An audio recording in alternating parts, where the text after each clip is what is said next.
Hey guys, today we will see a tool to help you create professional quality screen records for tutorials, how-to videos and presentations. And the best part is that you don't even need to edit them afterwards. Yes! Just record it and use it. Say hi to Screen Studio.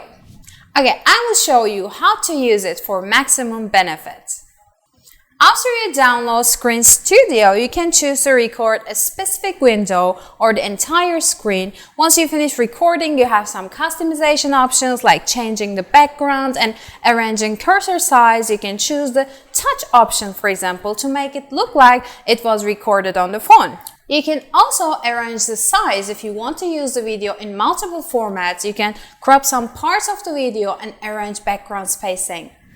If there is one problem, it's that when you choose the vertical format, it's not very native looking, and unfortunately, you have to purchase it if you want to export the videos. Like, they should have a trial period or something, but I guess not.